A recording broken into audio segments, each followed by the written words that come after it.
Welcome to The Explainer. Today, we're diving into some game-changing AI tools just for STEM students.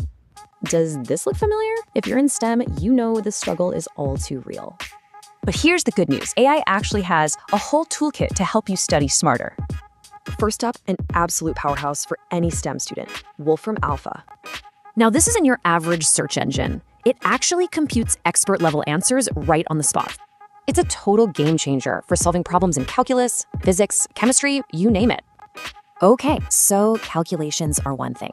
But what about that mountain of research papers, right? Let's look at two great options here, Mendeley and Perplexity AI. Each has its own specialty. Think of Mendeley as your personal digital library. It can save you hours on citations alone. And Perplexity AI, it's your fact-checking partner, giving you answers with sources already attached.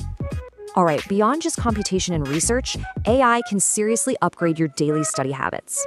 Here's a great one-two punch. Use ChatGPT for the big concepts, then Quizlet to memorize details.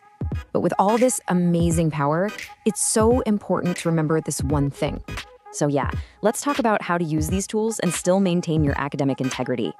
It's pretty simple. Use AI to brainstorm, not replace. Always verify its answers and cite properly. Because let's be real, students who learn to use these tools ethically will have a serious edge. The goal isn't for AI to do the work. It's to help you work smarter, to elevate your thinking.